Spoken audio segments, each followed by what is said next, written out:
Before we begin, take a moment to like the video, subscribe if you haven't yet, and let me know in the comments where you're watching from and when. It helps more than you think, and make sure stories like this keep finding you. Now, let's begin.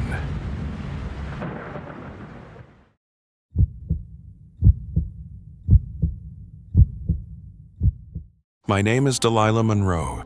I'm 31 years old, single, and have been working the night shift at St. Helena Memorial Hospital for a little over 4 years now. Most people assume it's the quiet shift, less chaos, less movement. But they don't understand. It's not the noise that gets to you. It's the stillness. And at 2 o'clock in the morning, the stillness starts to feel unnatural. The hospital changes after midnight. It doesn't matter how many motion sensors or fluorescent lights they install. There's something about long, sterile hallways that feel more like veins than corridors.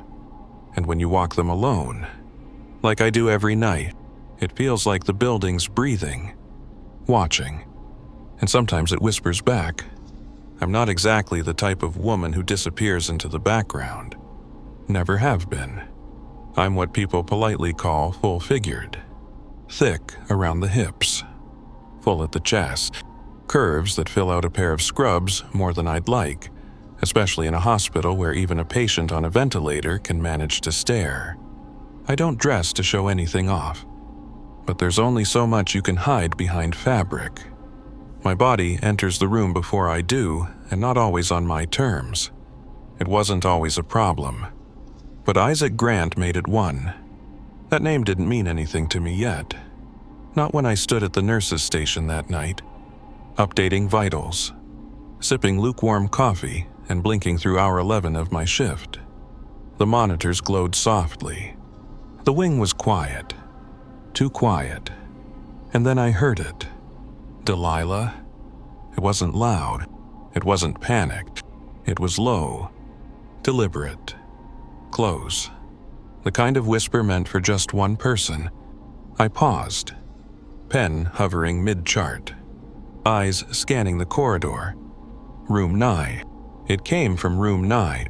My first instinct. Faulty PA. Sleep-talking. An old recording glitch.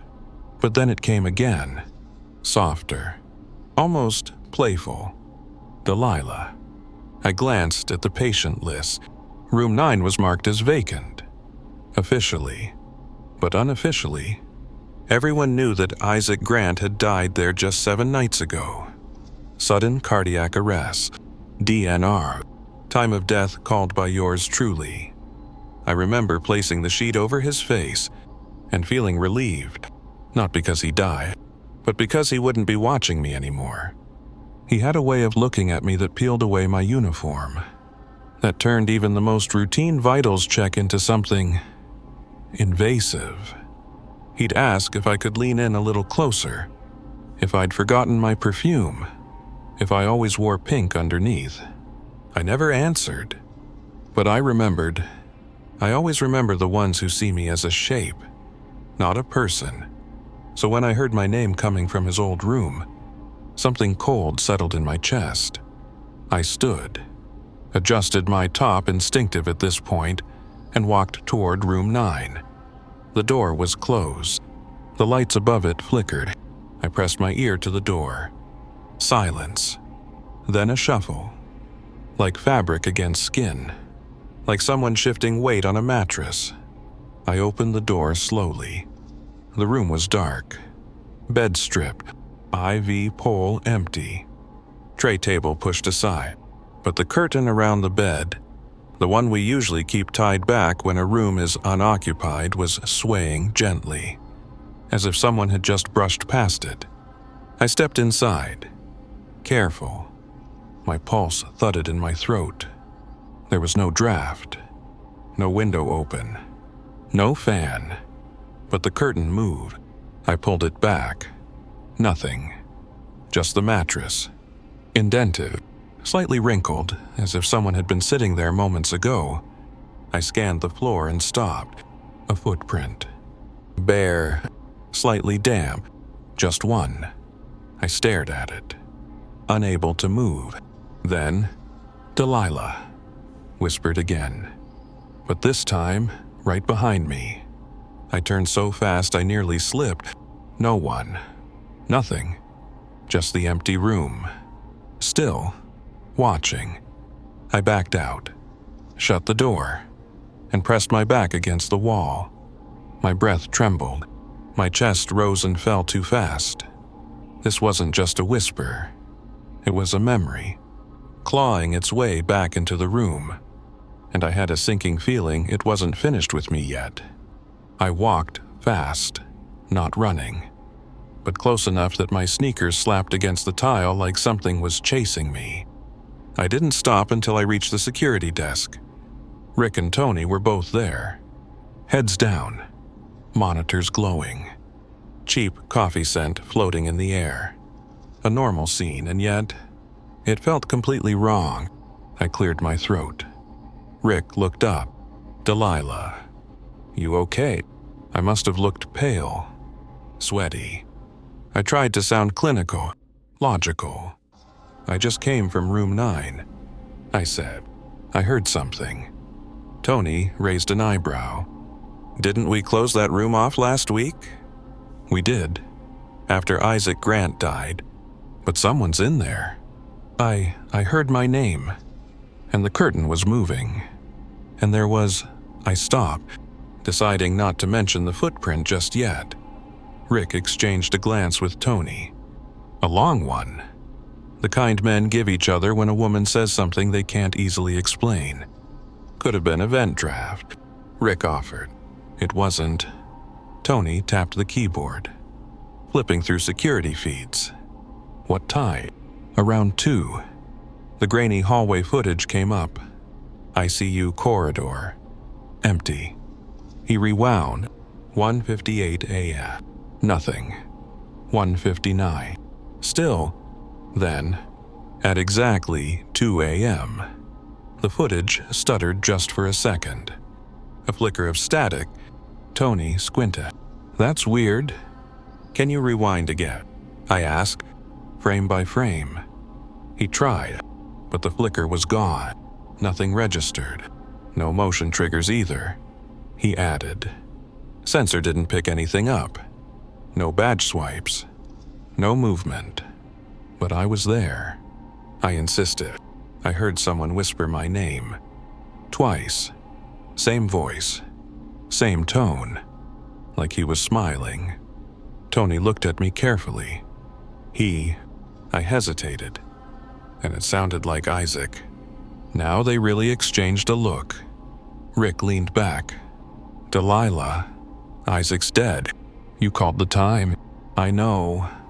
I was aware of how I looked, how I sounded. A woman alone at night.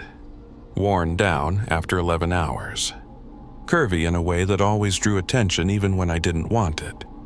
People think full-figured women walk around proud. Truth is, we walk around guarded, especially in hospitals, where gowns open in the back and eyes wander without apology. Isaac didn't grope. He didn't curse. But he lingered. He asked about my perfume when I wasn't wearing any. He stared longer than any pulse check required. He asked if the color of my bra matched my lipstick. I never said a word. I never reported him. Because men like him die, and we're expected to let it go. "I'll check the room with you," Tony said, grabbing his flashlight. We walked down the ICU hallway together. The sound of our steps felt wrong, like we weren't walking alone, like someone behind us was matching the rhythm. But a half step off, we reached room 9. Door closed. Tony opened it first. Empty. Bed stripped. Lights dim. Air still, but the scent had changed, less bleach now. More like old linen and sweat left behind. Tony looked around. Unbothered. "Looks fine." I walked in behind him. My skin prickled the moment I crossed the threshold. Nothing had moved since earlier. No curtain swaying now. No footprint on the floor. Nothing visible. "You sure you weren't dreaming?" he asked gently. "I don't sleep on shift," I said, sharper than I meant to. He checked the call button panel. Bed's still disconnected. Power's off. I took a step forward and caught something from the corner of my eye. Something folded, half tucked beneath the tray table. I bent down and felt the pressure of Tony's eyes on me. Always the same when I leaned forward. My body betraying me in real time. But this time, I didn't care. I picked up the folded paper. A note. In narrow, slanted cursive. "Don't worry. I remember you just fine." My blood froze. It was his handwriting. Isaac Grant. I didn't say anything. Just crumpled the note in my fists, hard enough that my nails dug into my palm. Tony hadn't seen it. I slipped it into my pocket. Must have been nothing. I lied. He looked at me, wanting to believe it. Needing to. "You sure?" I smiled. "Just tired." He nodded, and I turned back toward the hallway. The corridor lights flickered as I walked through. But this time, not overhead, just the ones behind me. The note burned in my pocket. "Don't worry. I remember you just fine." I didn't show it to Tony. I didn't say a word, because what would I even say? "Hey, remember that patient who used to stare at my chest every time I checked his IV? Yeah, he's dead, but he's still sending me love letters. No one would believe me. And worse, someone might." I returned to the nurse's station, trying to breathe evenly. The scrubs felt tight around my ribs. The fabric damp from sweat.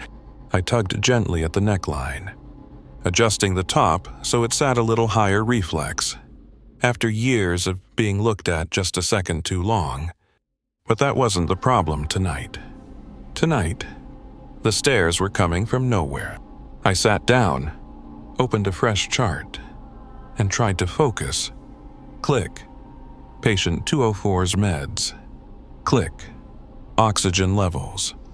Click. A sticky note had been left on the desk. Not one of ours. Not hospital standard. It was yellow. Crease. Handwritten. I stared at it for a long time before I picked it up. "You wore the navy ones tonight." I looked down at myself. My navy scrubs the ones I only wore on Thursdays. The ones Isaac had once commented on, saying they hugged the curves better. I turned the note over, blank on the back. I looked around. No one had passed this station since Tony and I returned. I checked the cameras. Nothing. I grabbed the sticky note, folded it into the first, and shoved both deep into the bottom of my locker. I didn't want them touching my skin anymore. It was almost 3 a.m. when the third one appeared, this time in the staff lounge. I was pouring myself the weakest excuse for coffee I'd had in weeks, trying to ignore the pounding in my temples, when I saw the small, folded paper resting on the arm of the recliner, perfectly placed, waiting. I hesitated. The paper wasn't dusty, wasn't old. Fresh fold lines. I opened it slowly. You don't have to hide behind all that fabric. Delilah. I already know what's underneath. I dropped it. It fluttered to the ground like a feather, like a slap. My heart pounded. It wasn't just the words. It was the truth inside them. Because I did hide. I always had. Every long scrub top, every high neckline, every oversized fleece jacket I wore like armor. Not because I hated my body, but because I was tired of fighting for ownership of it. Tired of smiles that weren't smiles. Of glances that lingered on my chest instead of my chart. Of the assumption that a full figure meant full permission. And now, even death wasn't a boundary. Even death didn't stop him. I locked the staff lounge and sat in the corner, hugging my knees to my chest, staring at the vending machine light like it was holy. The notes weren't just creepy. They were escalating. More personal. more invasive, more intimate. I opened my phone, scrolling through past charts, checking timestamps, anything to ground myself in data. But the screen flickered. For half a second, just a blip, the screen glitched. And in place of my patient list, I saw my own photo, sitting, reclining exactly the way I had earlier, coffee cup in hand, taken from inside the staff lounge. I dropped the phone.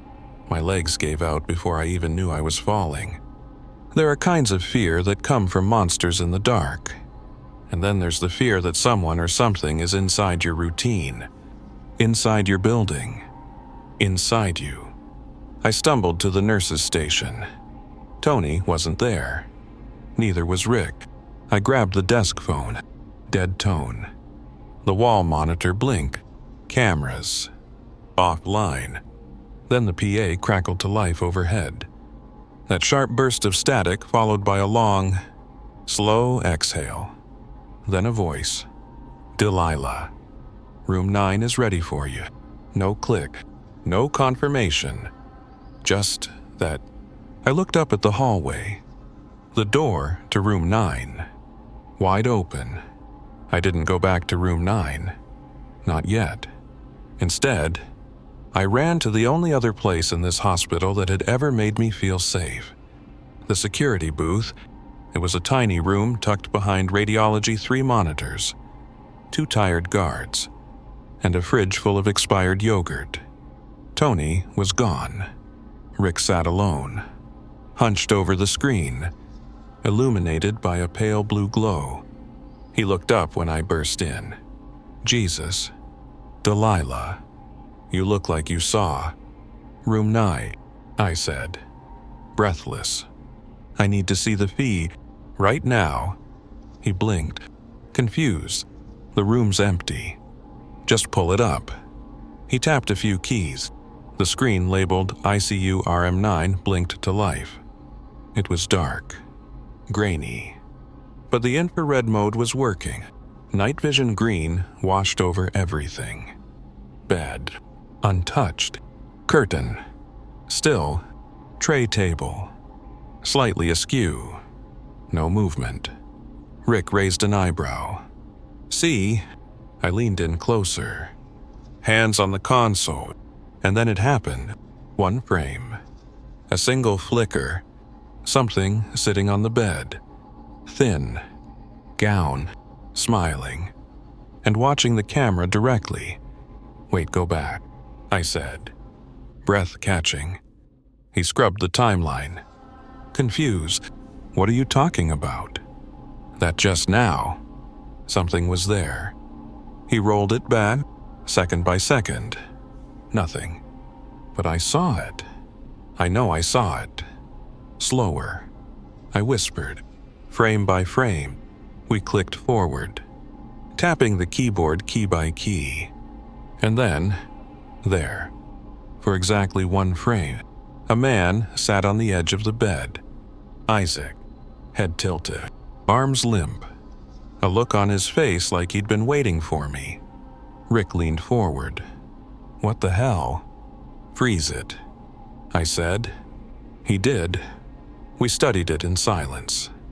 The bedsheets were indented.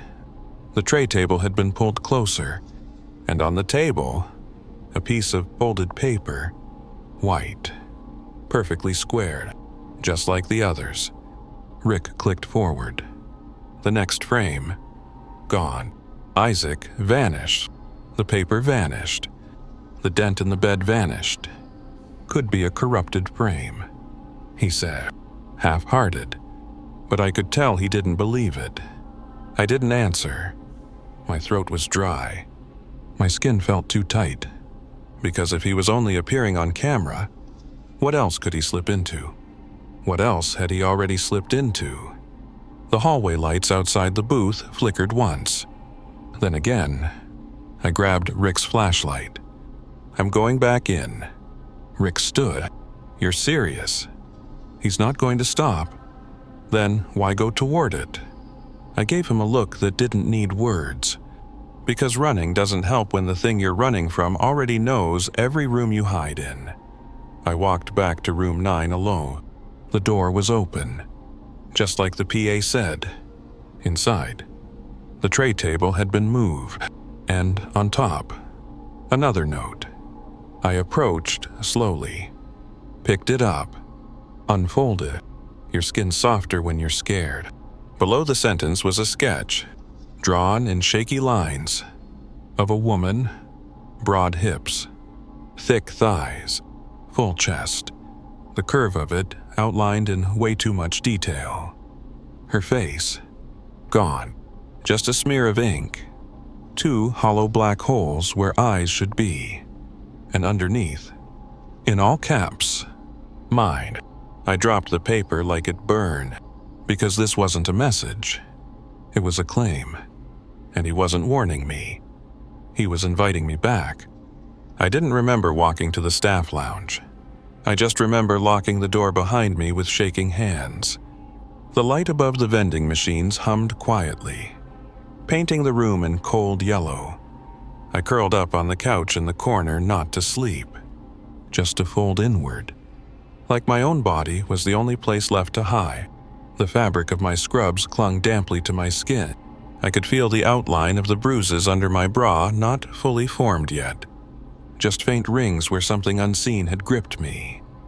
The memory of the last note still buzzed behind my eyes. Your skin's softer when you're scared. I should have cried, but I didn't. I just lay there stiff, silent, letting my body rest even if my mind wouldn't. At some point, I must have slipped into that fragile space between waking and sleep where the walls hum louder, and every creak sounds like a whisper. That's when I felt it. A weight. Slow. Heavy. Centered on my chest. At first, I thought it was sleep paralysis. I'd read about it. Even seen it in patients. The classic symptoms. You wake, but you can't move. Can't scream. Feel a pressure on your chest. Except I hadn't woken. Because my eyes were still closed, and the weight wasn't just pressing down, it was shifting. Like knees. Like hands. Adjusting position. Exploring. Then I heard it. Right next to my ear. A voice. Wet and low. You always looked best like this. Still, quiet. My eyes flew open, but I couldn't move. The room was blurry. My limbs felt underwater, but I could feel everything. The breath against my collarbone, the scrape of fingertips dragging down my chest. Slowly, intentionally, like someone savoring every inch. My mouth open, but no sound came out. And then the pressure changed. It focused, centered on my breasts. Not symbolic, not metaphor, deliberate. Something unseen kneading them slowly, possessively, like I was made of clay. Not flesh. I wanted to scream, not from pain, but from the shame, because it was my body. My body that had drawn stares and comments and assumptions for years. My body that had always been seen before I was. But this was something else. This wasn't lust. It was ownership. A force that believed it had a right to my body because I'd once leaned over it with a stethoscope. And then, a whisper. Low and satisfied. You don't have to hide from me anymore. The spell broke. I jerked upright. Gasping. Fists swinging at the empty air. The weight vanished instantly like a blanket ripped off by a wind. I stumbled back into the wall, panting. Arms crossed over my chest. No one was there, but I felt it. Something had been. I looked down. 2 red marks bloomed through the fabric of my top round. Thumb-shaped. My hands trembled as I reached for my phone. I snapped a photo, because I needed proof. Proof that I wasn't losing my mind. That something touched me. I grabbed my fleece from the hook and wrapped it tight, even though the room was sweltering now. And that's when I saw it. Taped to the inside of the staff lounge door at eye level. perfectly centered, a Polaroid photo of me lying on the couch, scrubs riding up slightly, head tilted back, mouth parted, eyes closed, taken from above. Before I woke up, before I moved, my knees buckled, because now I understood. This thing, whatever Isaac had become, it didn't just haunt the building. It watched. It waited. It chose. And it had already crossed the line. I stayed locked in the staff lounge for 13 minutes after the Polaroid.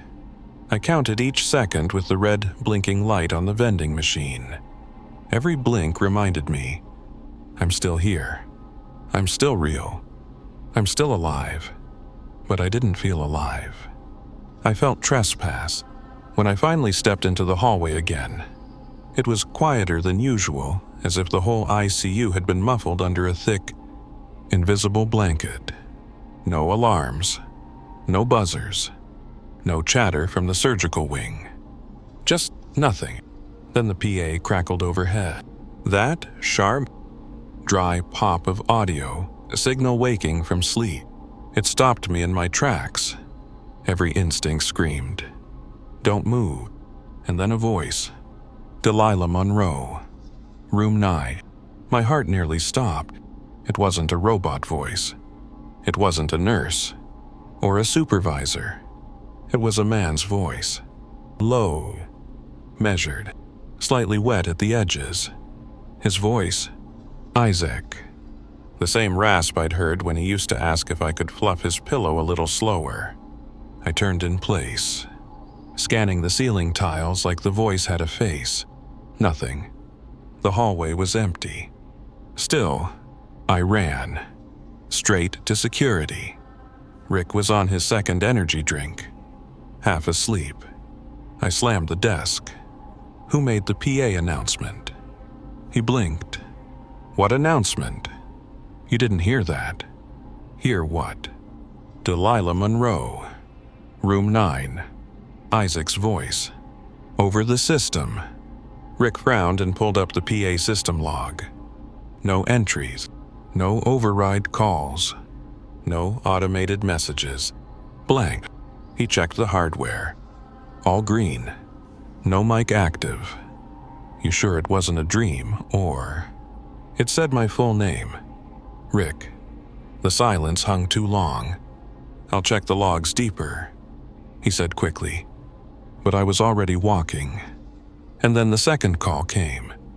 PA static. A soft, pulsing hum. Then, don't make me call again. Delilah. I said room 9. The voice was calmer this time. Smiling. Possessive. Rick stood frozen. He heard it too. What the fee? I bolted, back through the halls. Past recovery. Past the OR board. Everything felt tilted, like the hospital was off-axis gravity bending toward room 9. The door was open again. Of course it was. I didn't go in. I turned away back to the nurse's station. And that's when the monitors glitched. Every patient screen blinked off. Then, back on. Only one had a change. Room 9's feed, which should have been disconnected, was now live. A green monitor pulse. Flatline. Then, a new rhythm. Not a patient's. Too slow. Too heavy. Like a heartbeat trying to be heard through drywall. Then the letters appear. DELILAH. Letter by letter. On the vitals display.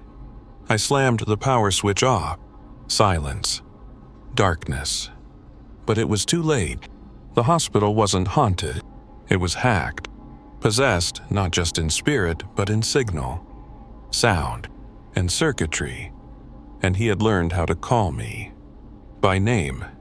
I didn't wait for sunrise. I didn't wait for backup. Or Rick. Or Tony. Or the next shift. I walked the hallway like I was underwater slow. Steady. Every step dragging a silence behind it. The hospital had turned on me. The lights obeyed someone else. The walls whispered someone else's breath, and Isaac Grant no longer needed to hide. He had everything he wanted except me. Room 9's door stood wide open, like a mouth, like a trap, like an invitation. I stepped inside, no hesitation, because if I didn't face this now, I'd be running from it forever, and I knew something else. Something colder than the tile beneath my shoes. He wouldn't let me leave without saying goodbye. The room looked the same, but it didn't feel the same. The air was heavy, not humid, but weighted. Like walking into a room where someone's just screamed, but the sound hadn't reached your ears yet. The curtain around the bed was drawn. Of course it was. The monitor was dark. The IV pole stood like a skeleton beside the mattress. But something else had changed. The tray table had been set, perfectly centered, and on it a book. I approached slowly, heart hammering not from fear, but from recognition. The book was leather-bound, dark green, worn at the edges. Pages swollen like it had been sweated through, bled on. I opened the cover. Inside, Isaac's handwriting. Dozens of pages, notes, observations. Not about symptoms, about me. She leans over every night at 2:15. I can smell her. Vanilla lotion and fear. Navy scrubs tonight, tight at the waist. I think she wears the same bra 3 shifts in a row. She tries to walk like she doesn't notice me looking, but her shoulders curl in when I do. That's how I know she knows. Page after page, night after night. He'd been documenting me, like a researcher, like a predator, like someone who didn't want to let go even after his pulse had stopped. And then the final pages. They'll pull the plug soon, but I've already found the wiring, the cameras, the air vents, the PA. It's all connected. She walks through me every shift and doesn't even know it. When I go, I'll go sideways. Not down, not out, just deeper. She'll come back. They always do. When she walks into this room again, I'll finally be inside her in every way I couldn't before. I dropped the book, not out of fear but rage. Because this wasn't haunting. This was calculated. He had planned this, a stalker who refused to die. A pervert who turned death into access. Into intimacy without consent. Suddenly, the light above flickered once and stayed on. And then I heard it. The sound of a monitor powering on. I turned. The patient's screen blinked to life. No patient listed, just one word on the vitals display. Welcome. And below it, line by line, new data appeared. Height, 5'4". Weight, 178 ounces. Body type, curvy. Breast size, full. Favorite scrub color, navy. Bray pattern today, lace pink. I screamed and ripped the plug from the wall. The monitor sparked and died, and the bed, it creaked. Something sat up. I froze, felt it before I saw it. A pressure in the air, a shift in the light. The curtain moved not fully, just slightly like a head tilting behind it. Watching me, I backed away. And then came the voice, not through a speaker, not in my head, from inside the room, from behind the curtain. Real, present, disgusting. You came back, just like I knew you would. You always did like to play hard to get. The curtain didn't move again. It just waited. I could feel him there behind it, not standing, not sitting, just hovering in the air like steam off rotting skin. You looked tired tonight, he said. I liked when you wore that thin gray bra. It made things easier. My stomach turned. He didn't want to scare me. He wanted to reclaim me, to stretch his presence through the room, through the hospital, through me. I stepped backward, hand fumbling for the drawer behind me. I yanked it open. Inside, towels, gloves, a folded white hospital gown. I didn't know why I grabbed it. Maybe because I needed something in my hand. Maybe because it was the only fabric left that wasn't soaked in his gaze. He stepped through the curtain, not walking, sliding. His figure flickered too thin, too long, bones pushed against translucent flesh.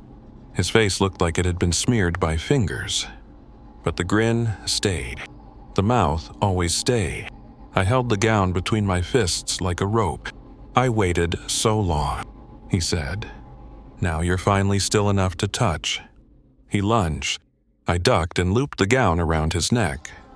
It wasn't about choking him, it was about grabbing back control. We spun, crashing into the tray table. The book flew, pages scattering like dead moths. His hands found my chest again, same as before, not angry, just entitled. I screamed and twisted the gown tighter, wrapping it around his throat like a leash. I am not yours, I hissed. I never was. He shrieked, not in pain, in surprise, like no one had ever told him no before, like no one had fought back. He clawed at the gown, his fingers sinking through fabric, through air, through me. I could feel him trying to get inside again, through my skin, my breath, my fear. I yanked harder. The light above us exploded. The wall monitor sparked and died. The floor beneath the bed cracked with a sound like splitting bone. And then, silence. He collapsed. Not like a body, more like smoke crumbling under gravity. No scream, no blood, just the smell of ozone and mildew and regret. I dropped the gown. My chest heaved. My arms shook. But I didn't cry. I stood over where he'd vanished and whispered, "I'm not your nurse. I was never your girl. And you don't get to keep me." The light above flickered back on. Soft, pale. Room 9 was empty again. For real this time. And I, for the first time since that first whisper, was alone. I left room 9 and didn't speak to anyone. Not Rick. Not the charge nurse. Not even the code blue tech who passed me in the hallway and gave me a look like I had just survived a fire. I walked like a sleepwalker through the maze of gray walls until I found myself where I knew I needed to be. The medical records basement. Past the closed ORs. Down the corridor that always smelled like bleach and mildew. Past the motion sensor lights that flickered 2 seconds too late. I entered the records room, scanned my badge, and stepped into the archive. It was cold. Always cold. Rows and rows of locked drawers. Digital indexes mounted above. I moved through them like I knew where I was going. Because I did. Grant. Isaac. ICU admission. 7 days prior. DOD. Confirmed. Psych review. Flagged. Incident report. Suppressed. But there was one file marked unindexed. Handwritten addendum. I clicked it. The scan appeared. His journal. Isaac had written over 30 pages cramped, looping script, like a man trying to empty his mind before it melted. Day 1. They ask about pain, but no one asks what I brought with me. I didn't come here alone. Day 2. The machines hum at night. They sound like breathing. I like it, I whisper back. Day 4. She leaned in today. Delilah. Soft, round, careful. Her chest brushed my shoulder. I didn't breathe, not because I couldn't, but because I didn't want it to end. Day 6. I touched her hand when she wasn't looking. I told her I was cold. She smiled politely. They all smile politely before they disappear. She won't. Day 9. The nurses think I'm fading, but I'm learning. watching the lines, the way the building pulses. There are spaces between the walls where things can slip through. I just need to become smaller. I scrolled faster. My stomach nodded. Day 12. They unplugged me for 38 seconds last night. I saw the inside. I heard the wires breathing. I met the echo inside the PA system. Day 13. I asked it a question. Can I stay? It said, if you give up the body, you may become the walls. Day 14. I agreed. I left parts of me in the buttons, in the camera feeds, in the call lights. She'll come. They always come back to the room. But this one, she's mine. I leaned back in the chair, heart pounding. This wasn't the rambling of a dying man. It was a blueprint, a guide for how to haunt by design.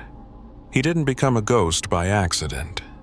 He chose to stay, planned it, trained for it, documented every step like it was a transfer of consciousness.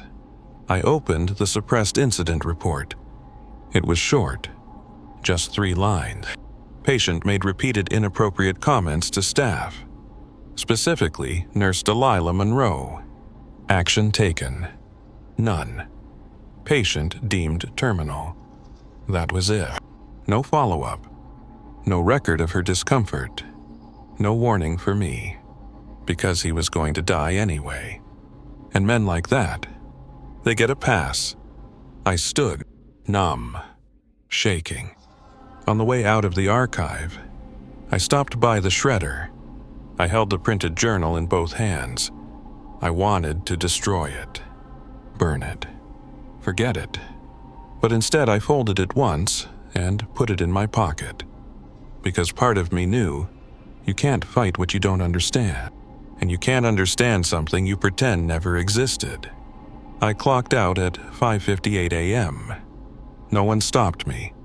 The day shift was already bustling, busy, oblivious. They smiled, handed off clipboards, talked about weekend plans, Starbucks orders, missed sleep. They didn't know what had happened in the dark. They never do. The locker room felt different as I changed.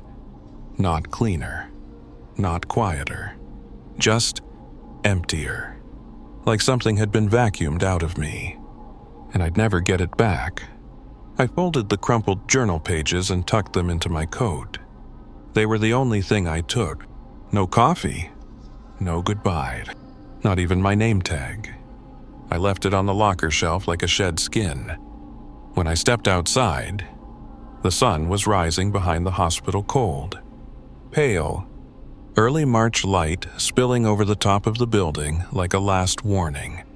I stood in the parking lot for a moment, just staring up at the windows. Room 9 was somewhere behind the upper glass. Still, watching. The wind shifted. I flinched, not because it was cold, but because I thought I heard something riding in it. A breath, a whisper. I shook it off and got into my car. Locked the doors. Twice. Started the engine. The radio flicked on automatically as always to the local morning news. I went to turn it off, but paused. The static wasn't just noise. There was a pattern in it. A pulse. Then, just for a moment, the static faded, and in that half-second gap, I heard it. Delilah. Soft. Low. The same. I froze. The radio display blinked. Not the station. Not the time. Just a single word. M-I-N-E. I slammed the radio off. The screen went black. I gripped the wheel until my knuckles turned white. I didn't cry. Didn't scream. I just breathed deep, shaky, and pulled out of the lot. I didn't look back at the hospital, because part of me already knew. He's not there anymore. He's in the system. He's in the wiring. He's in me. And I'm not going back tonight. Not ever.